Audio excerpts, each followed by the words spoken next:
Hello, welcome back to Diary of a Psychic Medium with me, Amber Amrine. Today is our monthly Mystic Mail episode where I answer all of your questions. We are exploring the geometric framework of reality itself, how our loved ones on the other side feel about their funerals, where Greek mythology came from, and so much more. Here we go.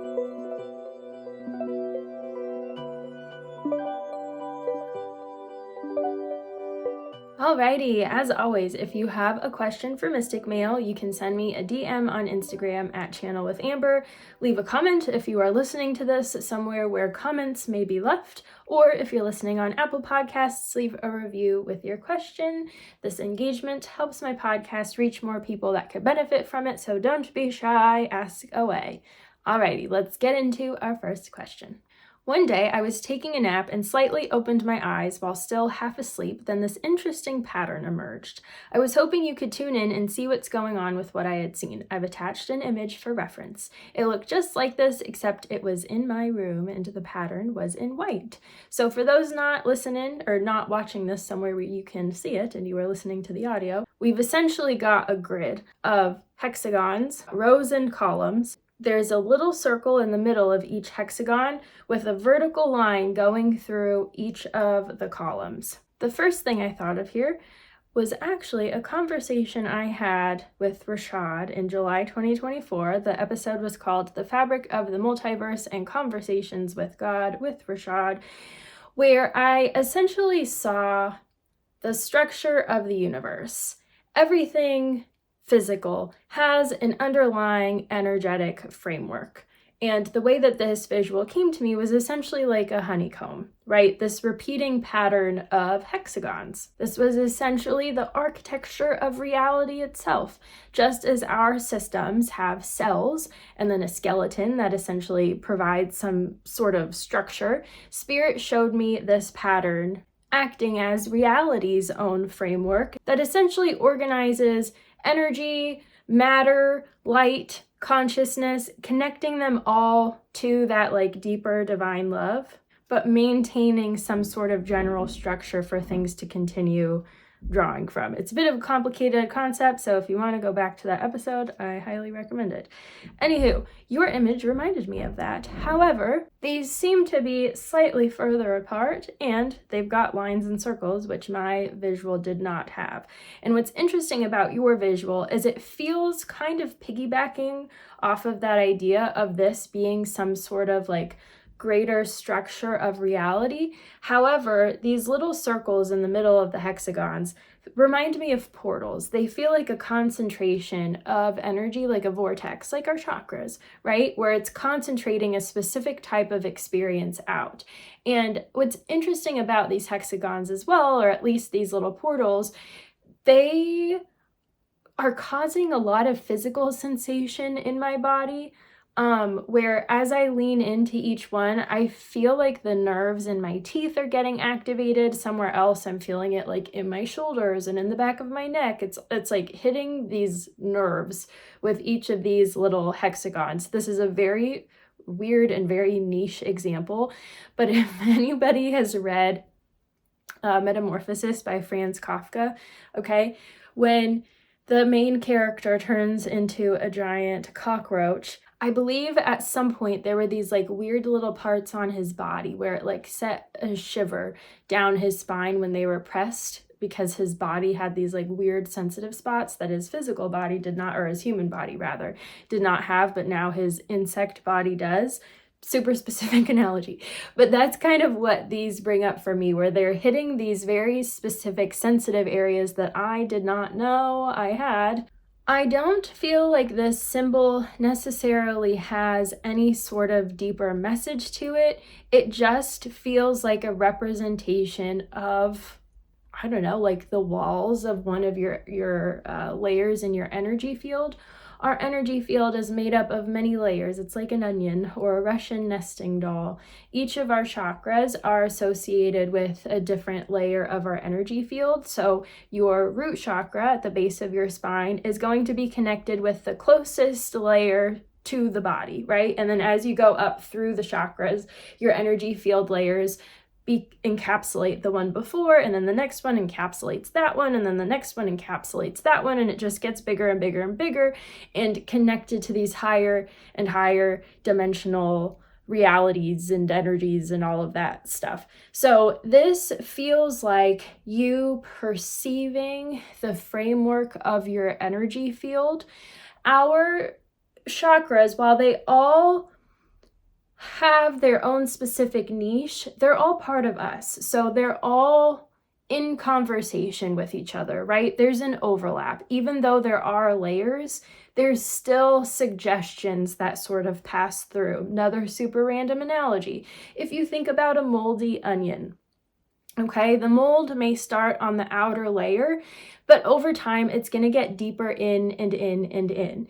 These layers of the onion are boundaried to an extent, but they can still get some cooties or get something from the outer layer. It will still absorb, it passes through. As I sit in it, it feels like the layer of your energy field associated with the throat chakra. So this is going to be one of the further layers. This layer is also associated with the spiritual realm. Our lower 3 chakras are connected to the physical. The heart is the bridge between the two, and then our throat, third eye, crown are connected to the spiritual realm.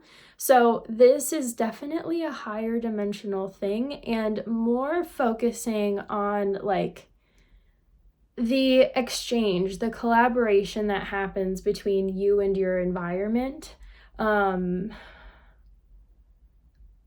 doesn't feel like there's a message here. You're just observing the design of this exchange and like how energy slowly trickles in through these little portals and these hexagons, and then they sort of come out and absorb down the layers. Very interesting. There's no real information here. It just sort of like, this is what it is. You happened to see it because you were in that state, which tells me that you do have a heightened sense of sight. So it might be interesting to play with that more, and rather than just trying to see beings or see the future, go in that direction, instead pivot more to trying to see what's beyond reality, like peeking into the matrix, peeking into the quantum field, getting more into that mind-bendy space. But yeah, that's really all they've got to say about that. All right, next question. I recently went through a large positive mental shift, and I have life plans that I had never let myself dream before. This involves moving to a large city, something I had never thought I'd want, and I want to ask, is New York, Chicago, or LA the call, or somewhere I haven't thought of yet? First of all, congratulations on this big mental shift and allowing yourself to dream. That's always such a magnetic, exciting time of life. I will say tuning in, New York feels a tad bit too harsh. I feel like it's gonna burn out your system a little fast. Chicago, I like Chicago for you. The energy feels a lot more grounding, where there is a sense of stimulation, but there's also, it's like you're also being pushed. You're stimulated, you're pushed, but you're grounded. There's still nourishment coming from the land. It feels very small and encapsulated, which makes it very palatable for the direction life wants to take you. In terms of LA, it's not my favorite for you, honestly. It feels a little bit too spread out, which makes sense, like even geographically, it's so large. But it just feels like there's almost too much room, that it's hard to stay focused or contain your thoughts. So I think a smaller big city would be more suitable. Chicago, like I said, feels very good. I do feel like you have room to play here. This is going to be a gradual manifestation, this like gradual unraveling of who you are, what you want to do, where you want to go. So I wouldn't put too much pressure on wherever you end up choosing you want to go, that has to be your like forever place, or you know what I mean? There's space to jump around if you want to try Chicago for a couple weeks and then go to Philly or go to New Orleans, or take a taste in New York. I feel like you can. That might be a little bit too much, that I don't even think that like hopping around too much is necessarily in alignment for you either. But I feel like giving yourself at least an opportunity to try out Chicago for a couple weeks, like take a little trip there real quick and just see how it feels, or begin imagining where you want to go there, what sorts of goals you want to accomplish. This feels like you're still in a brainstorm period, but it's more of an active brainstorm time where you kind of have to dip your toes in and try it out a little bit before you start to fully solidify the plans.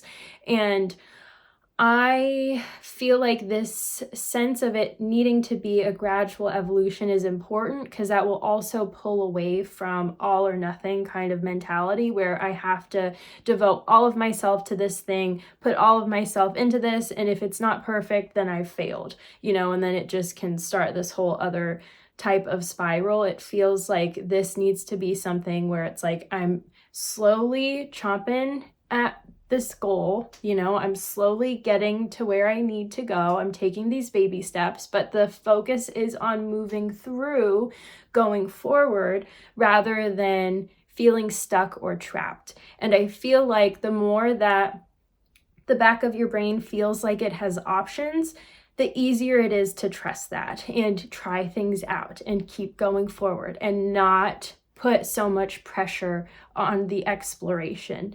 So that's all a long way to say, definitely feeling like Chicago has something good, but there is a lot of room to play. So allow yourself to play, because that would actually make Chicago even feel a lot better. There's no right or wrong here. Yeah, I hope that helps. Good luck on your adventure. Keep trusting yourself. There is always going to be a way to get from point A to point B. We just need to believe in ourselves, trust the plan, take inspired action, give ourselves enough room for intuitive nudges to come in. You are not in this alone. You are in constant collaboration with spirit and with your spirit guides. Lean on them. Tell them what you want, tell them where you want to go or what you want to do, and ask them to bring in the opportunities for you and let them do the magic, okay? This is a great time to lean on community, lean on your guides. You're not in this alone. Enjoy. And our next question. My grandmother recently passed. I am following her wants and wishes for her funeral to the best of my abilities.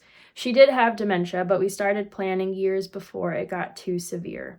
Unfortunately, some of my family is more focused on how they would want things than how she would want them, and that's causing splits and issues.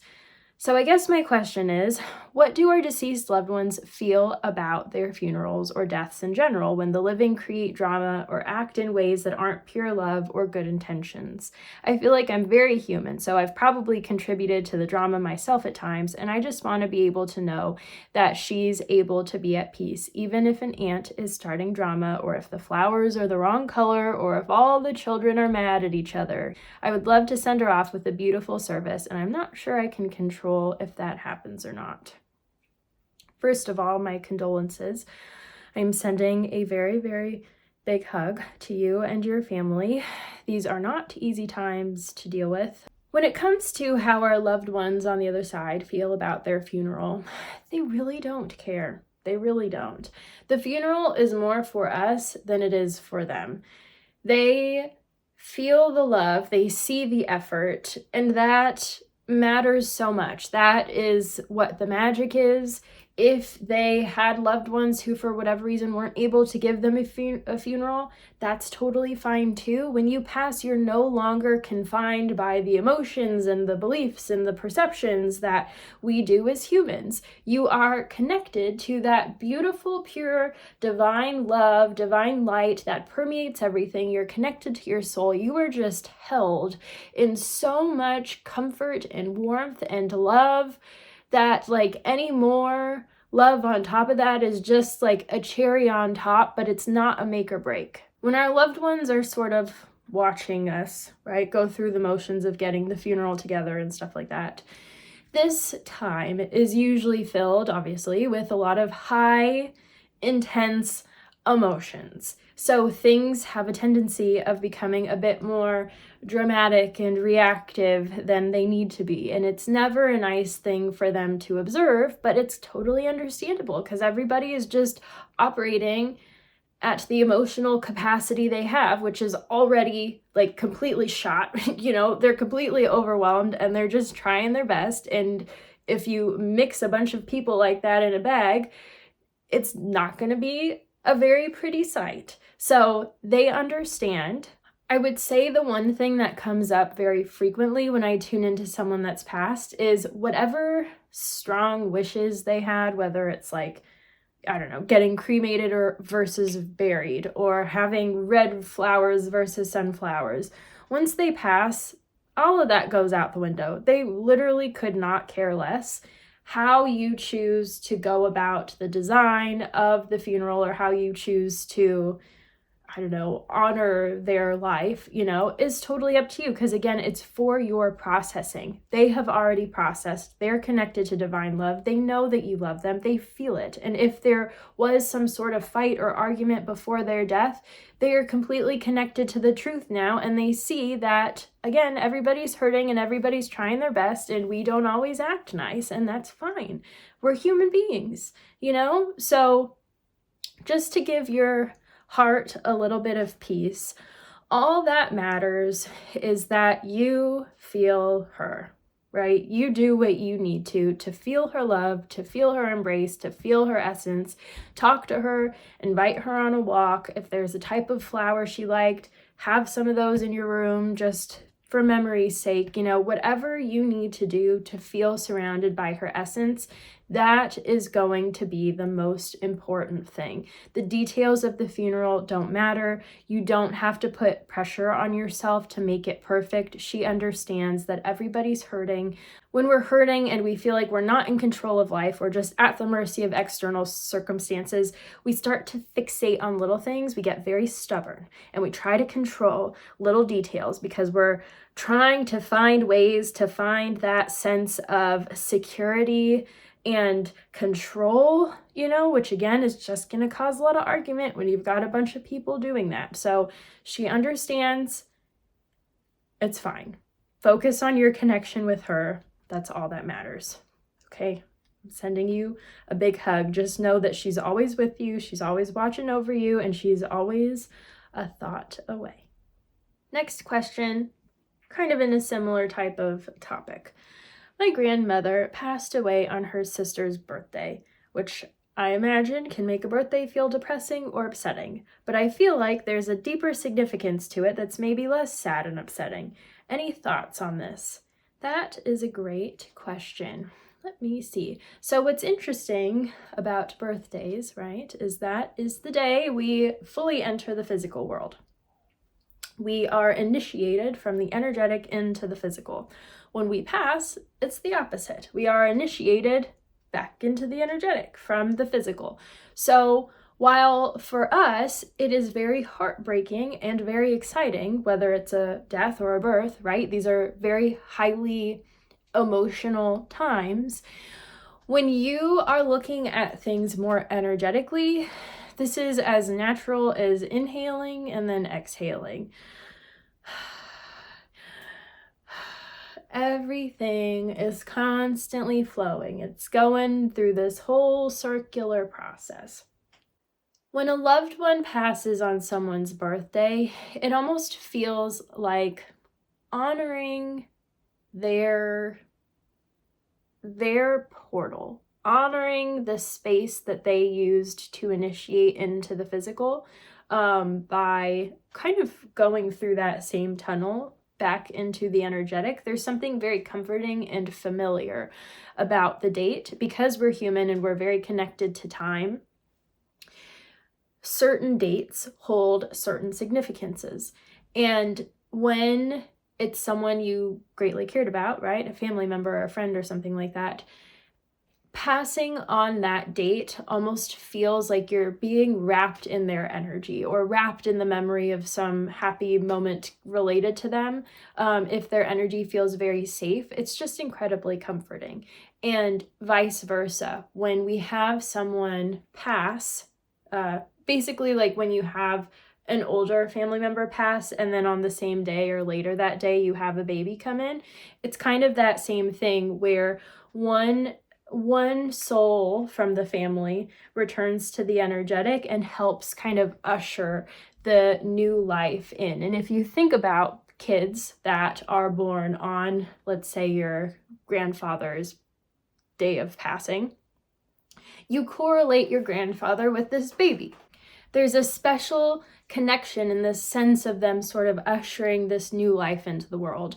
Because we don't view death that way, the inverse can feel painful rather than like a special thing, but it's essentially the same thing. When we pass, we are coming into wholeness. We're coming into our soul. We're connecting to divine love. Like we're coming into the fully realized self. And when we do that on a day that is significant to someone that is currently living, you can either think of it like a piece of that loved one has now almost been absorbed into that living person, or if that person has passed, like let's say you have a great grandmother who passed on a day and your grandmother passes on the same day, then that's sort of reminiscent of the great grandmother's energy sort of coming forward and ushering her child back into the other side.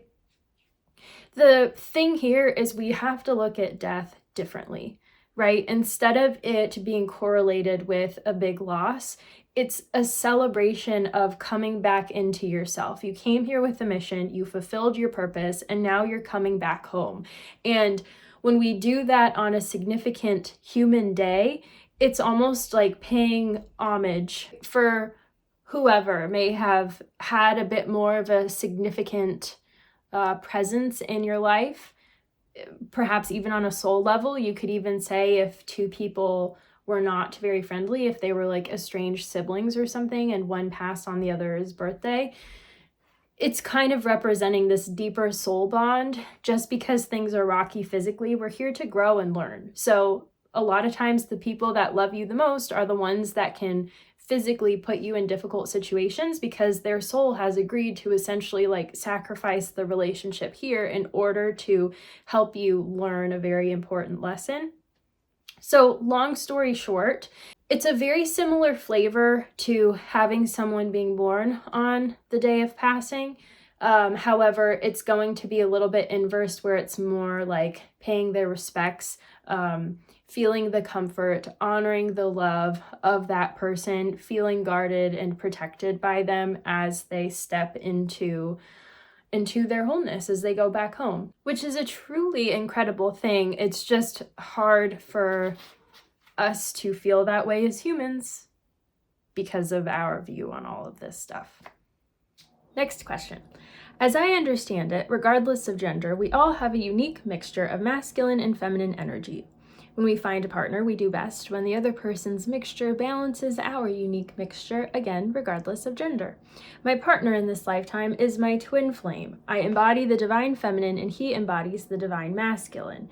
In life, we work as a team. Curious how the balancing of energies works in practice. Do I simply channel his energy when I need a boost of masculine energy, or do I have him physically do things for me that fall more in line with the masculine and I do the things that are more aligned with the feminine, like being the visionary of our lives and he is more in action? You have also mentioned in the past that we are connected somehow at our lower backs.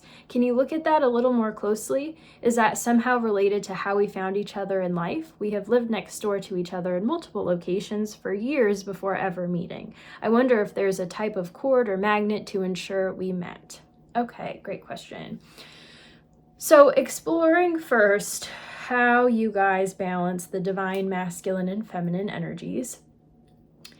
Basically, you can think of it, very layered here, right?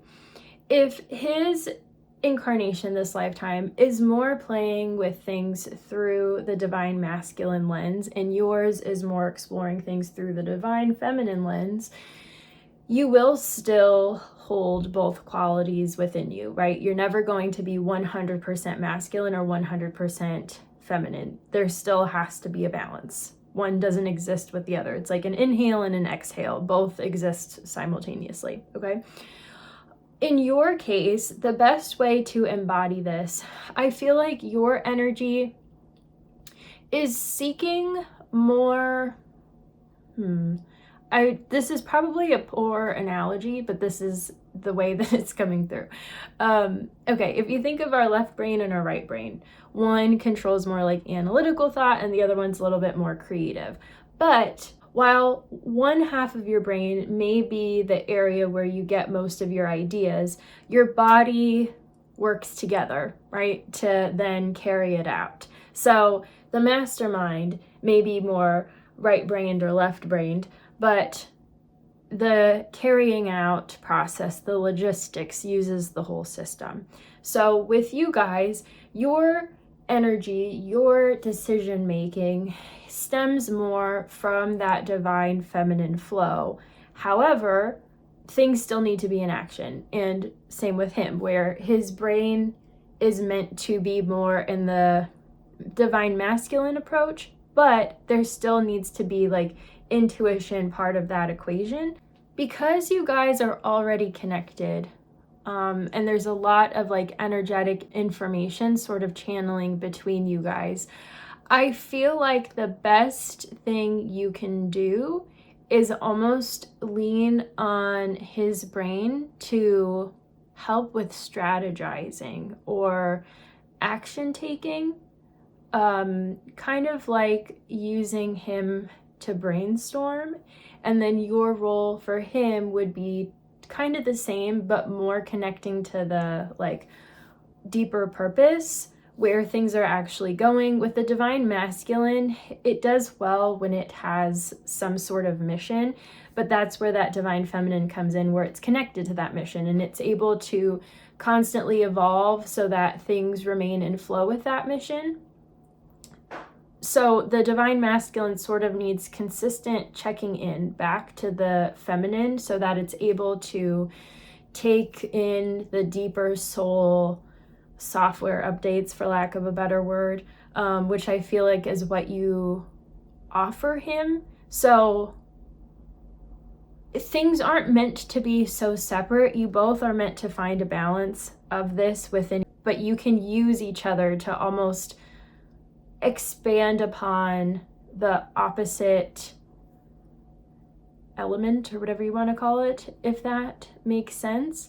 The energy is not terribly clear here, so that's telling me you do have wiggle room on how best to approach this,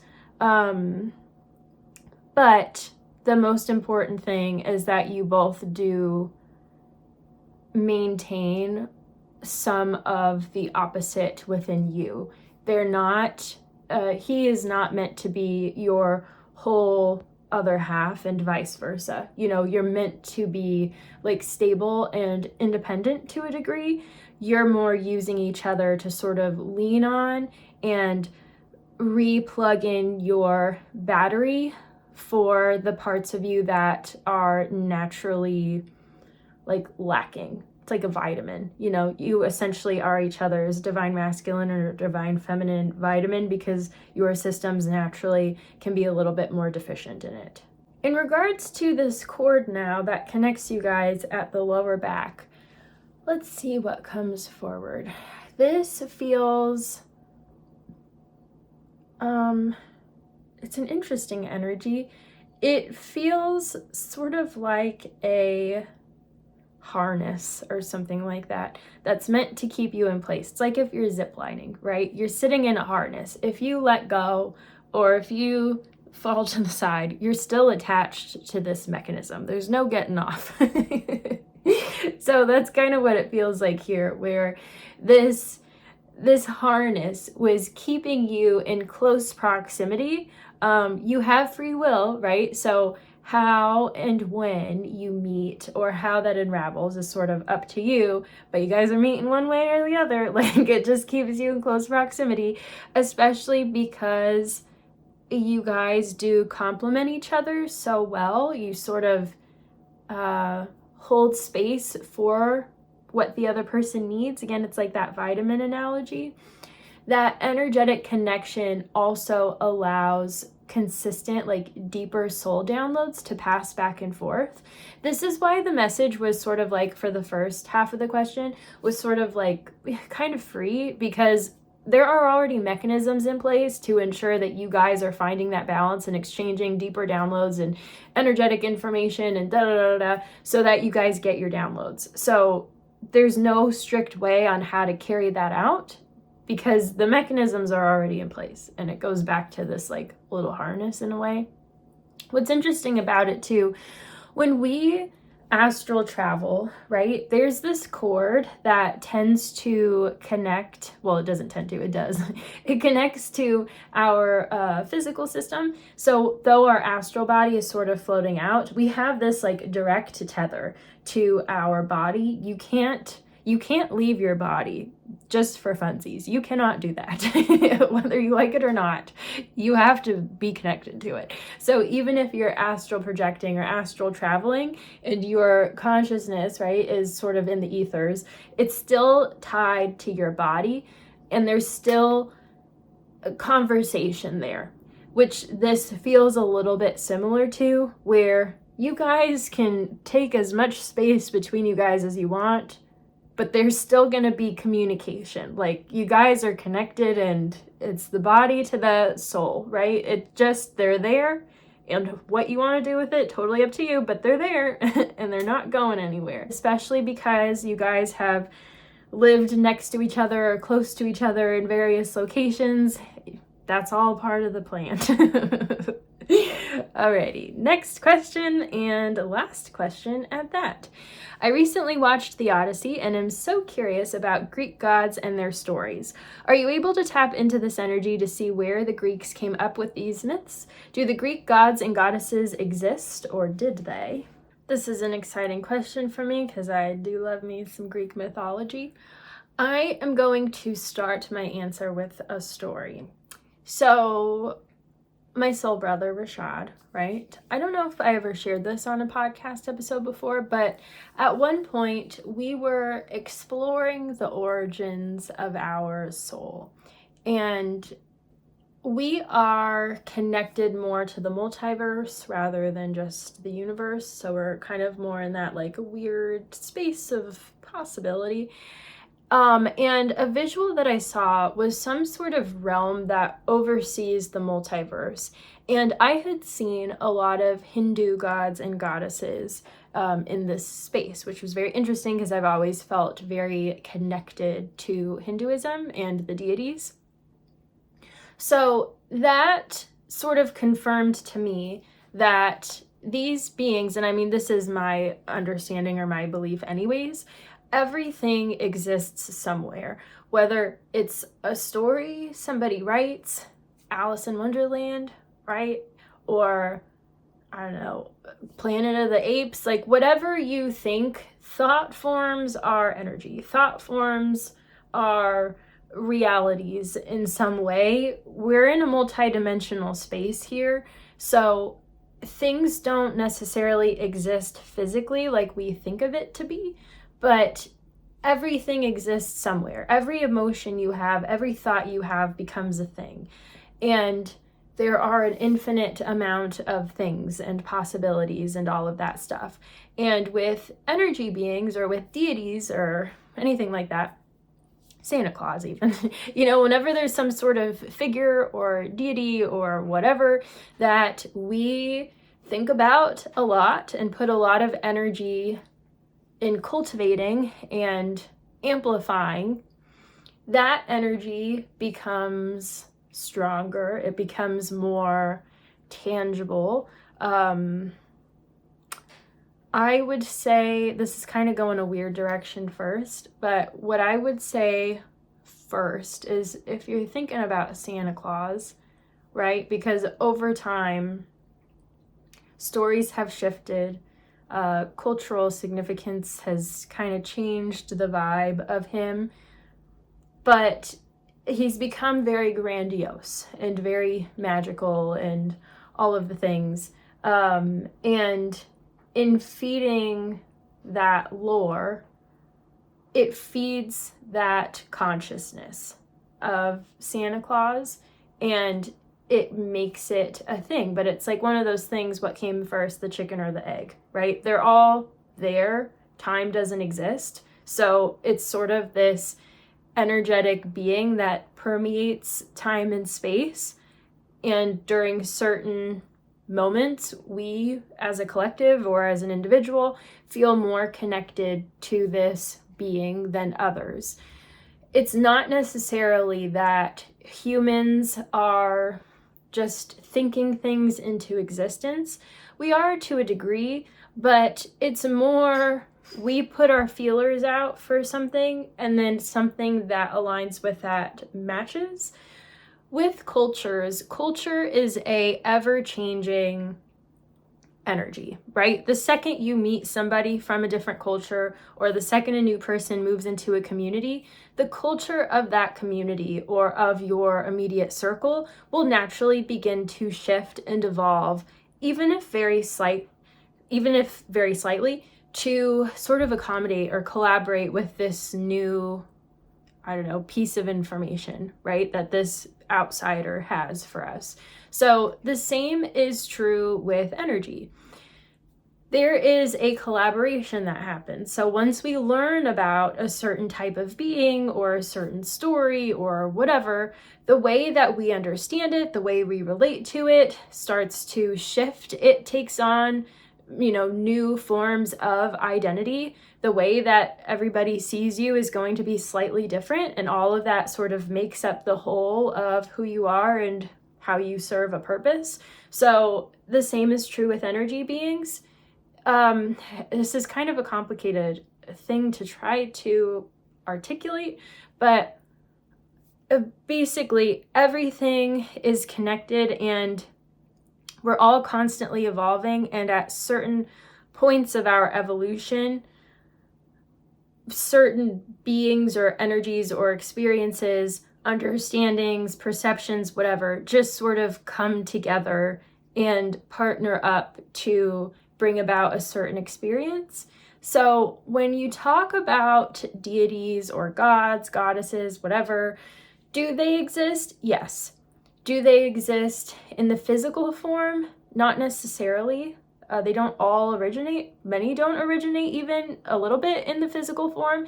And because we're already multidimensional in nature, the fact that their presence is still very pronounced is sort of proof of the fact that they are still in existence, right? They are still working with us because they're still relevant. If there's an energy that has fulfilled its mission here or is not in alignment with where humanity is, we wouldn't know about them. We wouldn't think about them because there's no energetic resonance. The universe works in this like attracts like space. So if something is not part of the equation, it's not part of the equation. What's interesting here too is our human understanding of multidimensional beings tends to become a little bit skewed, right? We start to humanize them a little too much. We start projecting, we start saying a story for them. So in tuning into the energy of Greek gods and goddesses, just Greek mythology as a whole, it reminds me very much of the Bible, where, the way that I see any kind of religious text is typically that of myth. That's how I personally interpret them, where they're the focus is more on the story, the deeper themes, rather than things being fact. Because again, these are multidimensional beings. Obviously, the Bible is talking about a lot of humans, but I still feel like it's more stories. The way that Greek mythology is often presented makes it feel very human, but these are, again, multidimensional beings. And these beings, again, are beyond time and space. They are not limited to one physical reality. So they will be connected to all variations of universe, right? They're going to span far more spaces and dimensions than just this current moment. So there's no way to take some sort of sacred mission and settle it into concrete, detailed tellings, because they exist beyond one dimension, and there are an infinite amount of stories or a way that stories have played out in these parallel realities, and these guys kind of span all of them, if that makes sense. So the stories are more trying to put into human terms who they are, what they represent, what they do. It influences how we engage with certain things or how we understand certain things. I'm trying to tune into the greater purpose of them anyways. I'm getting a lot of emotion where I feel like, because human emotions are intense, right? And Greek mythological stories are also very, there's a lot of action, a lot of emotion, a lot of reactivity, a lot of, all of these things, extremes of feelings. I almost feel like they're meant to represent pure embodiments of various formulas of feeling and what can happen based on that. Very interesting. I would say, in contrast, the way that I've always felt Hindu deities is more in the space of like action, I don't know, doing things, representing processes, or like, I'm not sure. It's just more in this energy of doing, and they feel more involved. Whereas with the Greek deities, they feel more emotional, focused on sensation. There's a lot more pleasure. It's more embodied. So these feel like encapsulations of various degrees of experience, rather than the focus being on action taking. And that's not to say that Hindu deities don't embody that and Greek deities don't take action. That's not what I'm saying. That's just where the energy tends to focus. At least that's how I've always interpreted it in my system. And that also makes sense why Greek mythology has been and continues to be so inspiring artistically, because there's a great leaning into sensation and expression and feeling, and it's like all of those things that are beyond language. And art is such an incredible language to begin bridging that abstract. There is a lot of art with Hindu deities as well, but even with that art, it feels more focused on information. It feels more organized, intelligence, words, like conversation. There's more focus on expression, the act of doing something or sharing something or understanding something, versus just sitting and feeling. So you can think of these deities as almost the like human expression of certain things. If you've got the god of the sun, right? It feels like the human expression of that. There's a lot of mirroring. This is gonna sound weird. It reminds me of the first question, actually, where the listener saw this pattern in this like half asleep, half awake state. And the message that came through was like, rather than it being you seeing something, you're actually just seeing yourself. Like, you're not seeing out, you're seeing here. It's a similar thing where with these Greek deities, you're not necessarily seeing the heavens, you're seeing the human, like the purest form of the human understanding of these things, the human representation. I don't even want to say human because that's not right. The sensational equivalent of the sun or of the grass or of the seasons or of death. Like it feels more like this middle ground for us to connect to things on a deeper level emotionally and understand them in a more embodied way. And these Greek deities are essentially like holding space for that. I'm trying to be careful in how I articulate this because these are powerful beings. They do exist. These are multidimensional energies that you can like talk to and communicate with. They're beyond the human experience, but they're holding space for that more like abstract expression of relating to things. They just bring so much more feeling into the body. So their way of working with us is almost more through inspiration, through the body, through understanding like our psychology almost, without it being plainly spoken, you know, without it being more of like a scientific pursuit. It's more in this like deeper abstract artistic way. I also want to stress that they're not here for us. They're not like placeholders for us to just understand the world. Like, the world doesn't revolve around us. They are as much a part of this planet and this solar system as we are. This is just the relationship or exchange that we have, or the contract, I guess, the deal we have with them.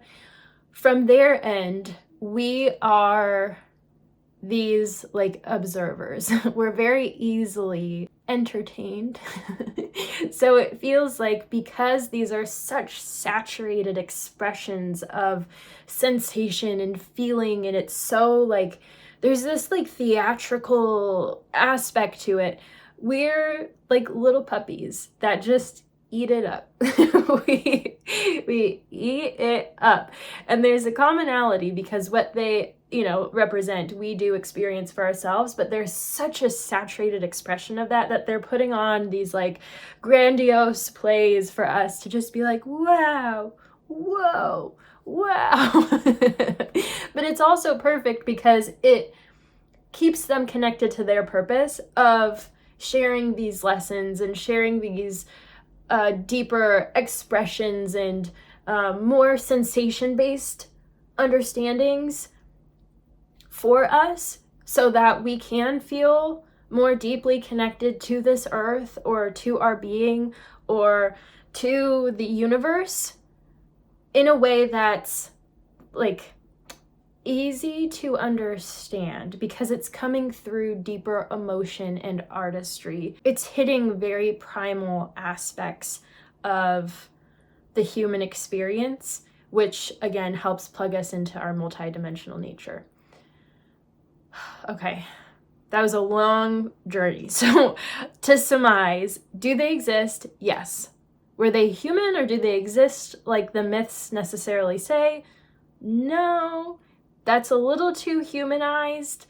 These are multidimensional beings, so they are capable of very profound things, but they're also sort of holding space for dramatized, theatrical expressions of what happened or why certain things are significant, so that we're able to grasp them in a much deeper way.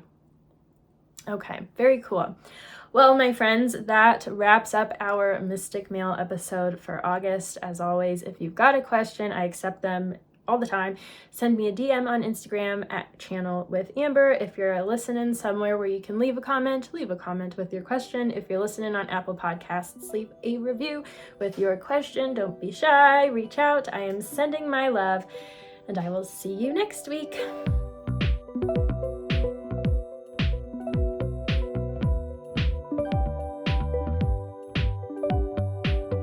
Thank you so much for listening to Diary of a Psychic Medium with me, Amber Amrine. To learn more about me, book a session, learn about my mentorship program, all that good stuff, you can visit channelwithamber.com. Follow me on Instagram at channelwithamber. Special thank you to Unicorn Heads for my theme song, A Mystical Experience. I'll see you next time.